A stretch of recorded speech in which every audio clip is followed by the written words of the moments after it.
Shalom, salam sejahtera untuk kita semua. Kita jumpa lagi dalam program 100 hari berdoa. Saya percaya Anda semua dijumpai dalam keadaan sehat dan diberkati Tuhan, dan itu merupakan harapan kita semua. Sebelum kita membawa doa-doa kita kepada Tuhan, saya ajak kita semua untuk mendengarkan firman Tuhan. Namun sebelumnya, mari kita berdoa.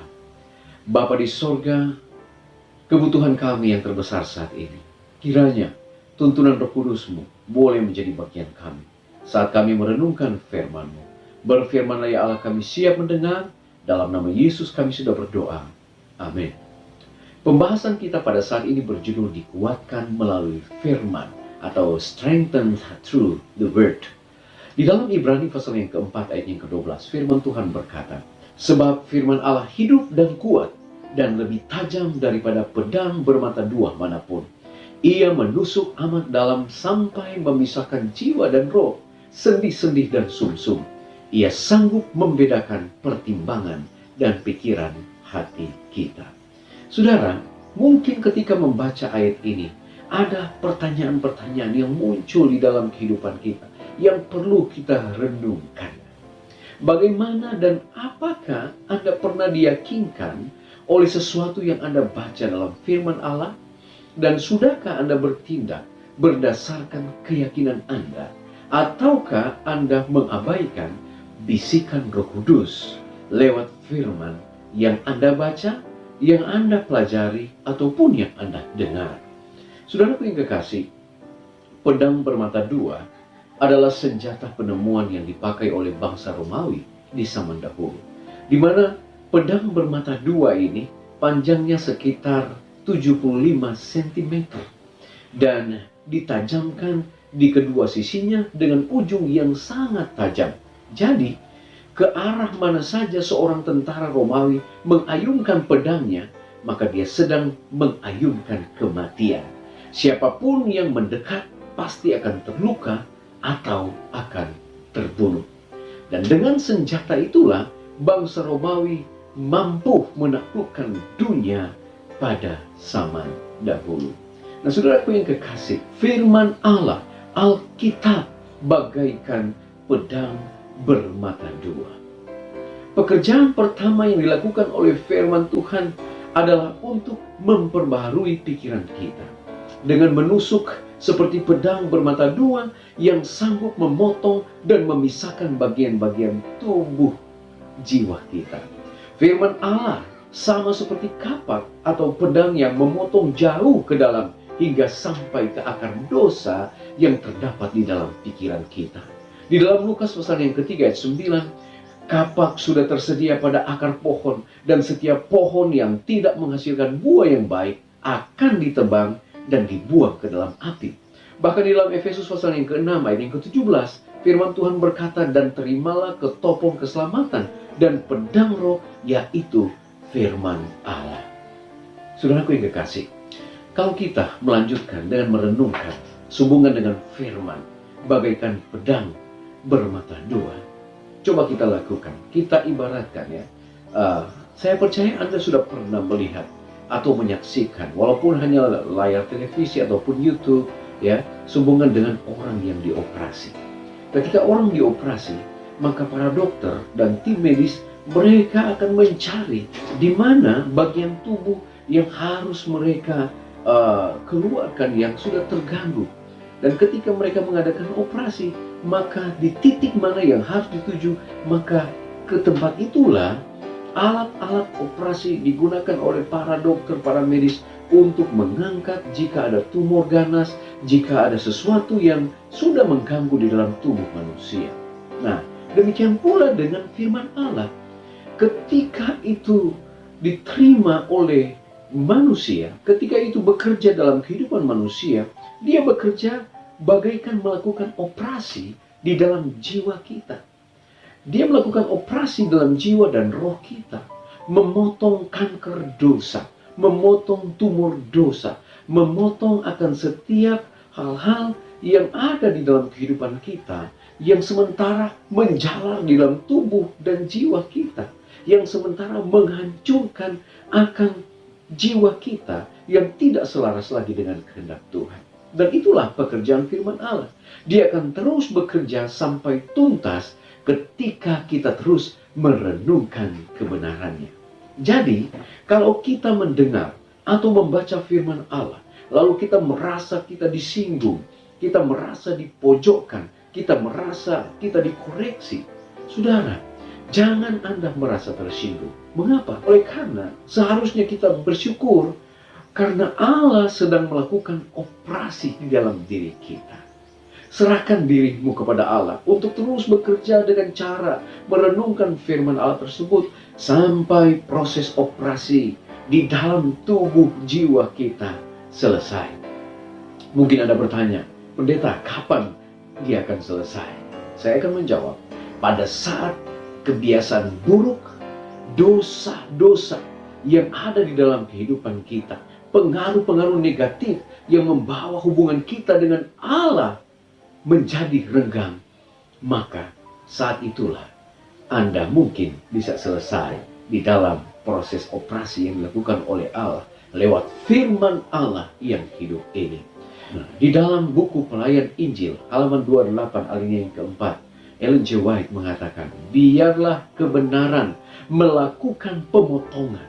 Firman Allah adalah seperti pedang tajam yang bermata dua dan akan menembus jalannya sampai ke hati manusia. Saudaraku yang kekasih, Ibrani 4 ayat ke-13, dan tidak ada satu makhluk pun yang tersembunyi di hadapannya, sebab segala sesuatu telanjang dan terbuka di depan mata Dia, yang kepadanya kita harus memberikan pertanggungjawab. Kehidupan manusia ketika berada di atas dunia ini memiliki satu pertanggungjawaban. Apa yang kita pikirkan, apa yang kita lakukan, dan apa yang sementara kita kerjakan, semuanya terbuka dalam pandangan mata Allah. Dan firman Allah yang hidup ini bagaikan pedang bermata dua akan selalu mengarahkan kita, akan selalu menuntun kita, akan selalu memoles kehidupan kita yang belum sesuai dengan kehendaknya. Puji Tuhan saudara-saudara, kalau Anda menggunakan firman Allah sebagai penopang, penuntun dalam kehidupanmu, lakukan itu terus. Oleh karena firman Allah inilah yang akan mengikis setiap kotoran-kotoran di dalam kehidupan kita. Kotoran-kotoran yang memisahkan antara kita dengan Allah kita yang telah menjanjikan keselamatan melalui firman-Nya. Ada satu kutipan terakhir di dalam Testimonies to Ministers and Gospel Workers halaman 143. Ellen G. White menuliskan seperti ini. Maka mereka tidak hanya akan berbicara, tetapi mereka akan memiliki kekuatan Allah yang menghidupkan jiwa mereka. Dan hati mereka akan bercahaya dengan api kasih Allah. Karena kelemahan mereka akan menjadi kekuatan. Karena mereka akan menjadi pelaku firman. Mereka akan mendengar suara Yesus. Lihatlah, aku menyertai kamu. Yesus akan menjadi guru mereka. Dan firman yang mereka ungkapkan akan cepat dan kuat, lebih tajam dari pedang bermata dua. Manapun kiranya firman Tuhan pada saat ini boleh menjadi kekuatan, berkat bagi kita, bahwa firman Allah bagaikan pedang bermata dua yang akan menolong kita, memoles kita untuk menjadi pribadi-pribadi yang sesuai dengan apa yang Allah inginkan dalam kehidupan kita. Saya dalam nama Yesus. Amin. Baik saudara-saudara, kita akan datang pada doa saat ini. Seperti biasa ada 5 pokok doa yang kita akan doakan. Pertama, kita berdoa untuk mereka yang berada di tengah krisis COVID-19, yang sedang berjuang sendiri, atau orang-orang yang kita kasihi yang sedang berjuang melawan penyakit itu.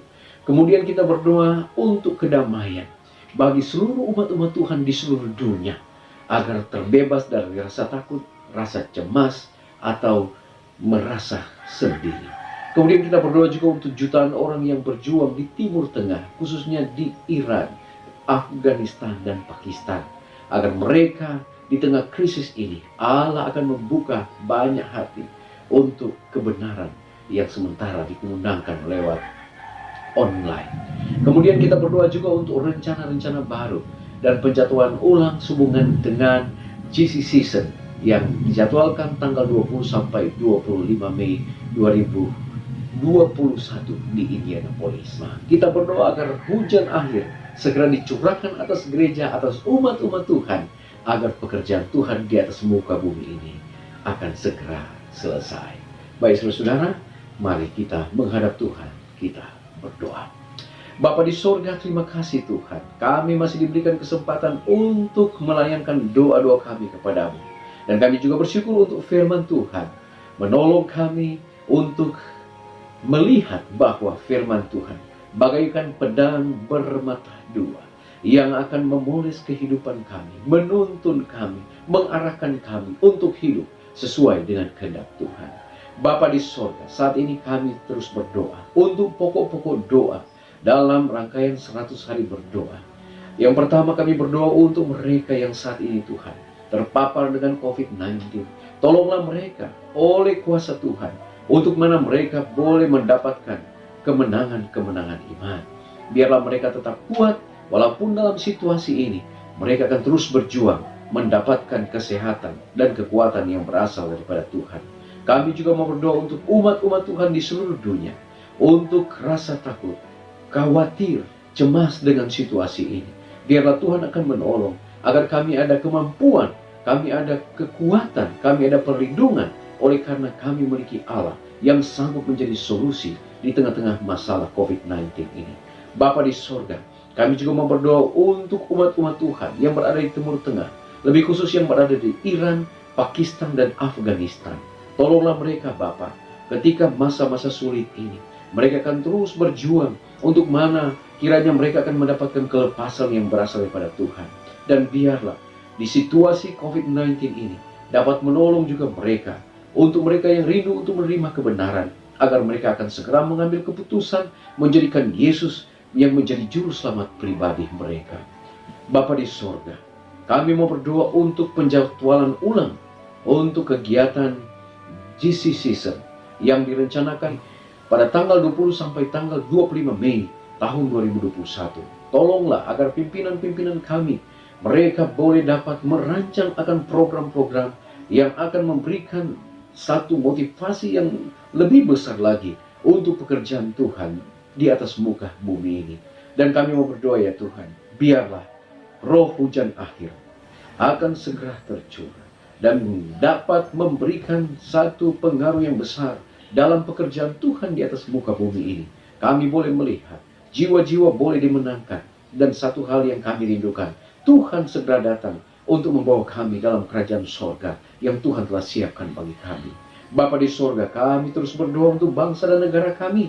Biarlah ya Bapa, di tengah-tengah situasi ini, pimpinan kami Presiden Insinyur Joko Widodo bersama dengan Wakil Presiden, seluruh kabinet menteri, dan semua yang bekerja di gugus depan untuk memutus mata rantai akan COVID-19 ini. Tuhan kiranya berkati hikmat sorga, kesabaran, pemeliharaan Tuhan menjadi bagian mereka.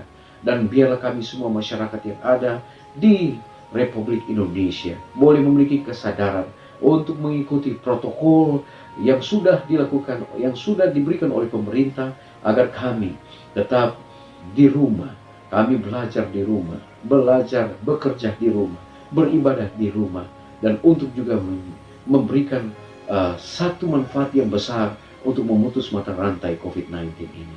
Terpujilah Engkau ya Allah, dengarlah doa kami, ampuni dosa kami, kami serahkan hidup kami hari ini ke dalam tangan Tuhan.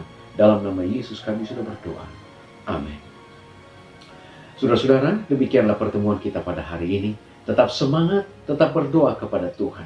Kiranya damai sejahtera akan terus menjadi bagian kita. Shalom, Tuhan memberkati kita.